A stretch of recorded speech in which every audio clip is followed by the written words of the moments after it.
सारा दिन घर में सोए रहते हैं। जल्दी उठो चमन रमन। क्या हुआ पिताजी? मेरे साथ खेत चलो, खेती करनी है। मुझे सोने दीजिए, मैं बहुत थक गया हूँ।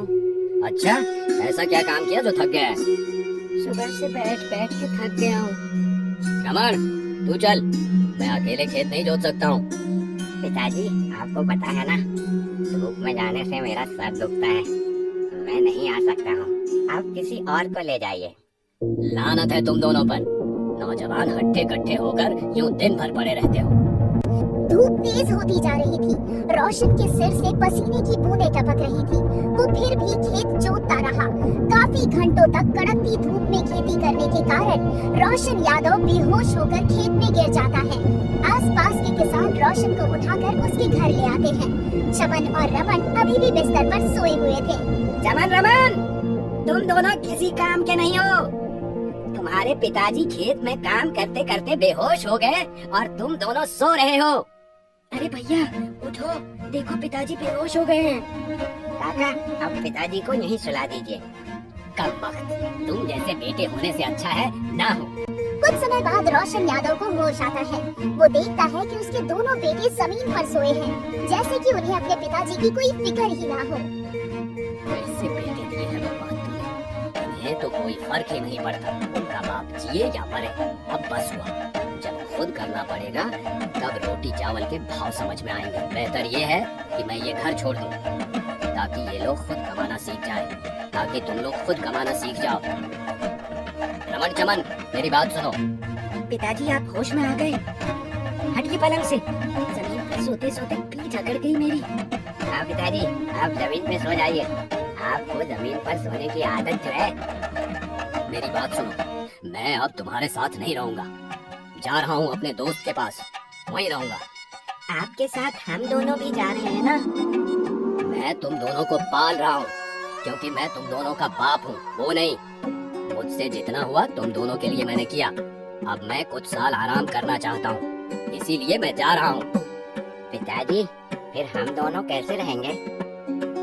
घर और खेत तुम दोनों के नाम पे कर दिया है, जो चाहे करो। घर में सोते रहो या खेती करो, तुम दोनों की मर्जी। मैं तो जा रहा हूँ। बहुत जोरों की भूख लगी है, कुछ खाना दे दो मुझे। पिताजी खाने में क्या है? लगता है पिताजी सच में चले गए हैं। पिताजी शाम तक आ जाएंगे, हमें छोड़कर थोड़ी ना जा सकते हैं। हाँ भैया। दोनों भाइयों ने जैसे तैसे खाना बनाया और खाकर सो गए। लगता है पिताजी कल सुबह आएंगे, चल सो जाते हैं। अगले दिन भी रोशन यादव नहीं आए। दिन बीतते गए पर रोशन यादव घर नहीं लौटे। चमन और रमन बस खाते और सोते। धीरे धीरे करके उनके घर का सारा राशन खत्म हो जाता है। भैया, सब कुछ खत्म हो गया, अब हम क्या खाएंगे? और लगता नहीं कि पिताजी भी घर आएंगे। हाँ, अब करें भी तो क्या करें, खेती वेती मेरे बस की नहीं है। गांव में एक बाबा आए हैं जो हर समस्या का हल देते हैं। चलो बाबा को अपनी परेशानी बताते हैं। हाँ चलो, हाँ चलो। बाबा, हमारे पास खेत है, पर हमें खेती नहीं करनी है, बस खाना और सोना है। हाँ, ऐसा कोई उपाय बताइए जिससे हमें कुछ करने की जरूरत ही नहीं हो। ये तो बहुत बड़ी समस्या है। एक काम करो, अपने खेत के कागज ले आओ, मेरे पास एक उपाय है। दोनों भाई दौड़ कर जाते हैं और खेतों के कागज लेकर लौटते हैं। तुम दोनों इस कागज पे अपना दस्तखत कर दो, मैं हर महीने तुम्हें कुछ पैसे दे दूंगा। सच्ची?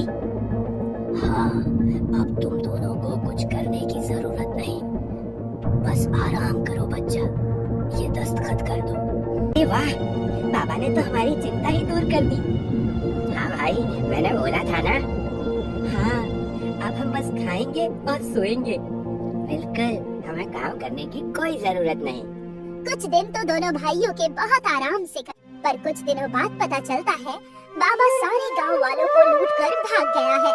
अब रमन और चमन के पास खेत भी नहीं थे खेती करने के लिए। दोनों भूख से तड़प रहे थे।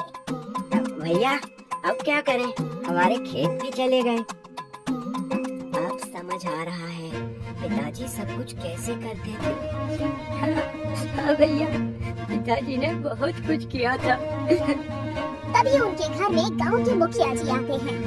रमन चमन, तुम्हारे पिताजी जाते जाते एक चिट्ठी और कुछ पैसे दे गए थे। उस चिट्ठी में लिखा होता है, जब मैं तुम दोनों के साथ नहीं रहूंगा तभी तुम दोनों को समझ आएगा। और बच्चों सुनो, जो पैसे हैं वो सोच समझ कर खर्च करना। मैं तुम दोनों से बहुत प्यार करता हूँ और मुझे यकीन है कि तुम दोनों बहुत काबिल हो। मैं जल्द ही लौट आऊंगा।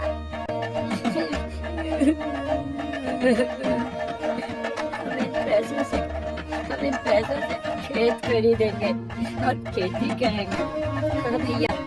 जो पैसे पिताजी ने दिए थे उनसे दोनों ने एक छोटा सा खेत खरीद लिया और रमन और चमन मिलकर खेती करने लगे और खुद अपनी मेहनत से उगाए अनाज बेचकर उन दोनों ने पैसे कमाए। भैया, इन पैसों का क्या करेंगे? और जमीन खरीदेंगे। दोनों ने उन पैसों से एक और खेत खरीदे। इस बार फसल दुगनी हुई और पैसे भी दुगने आए।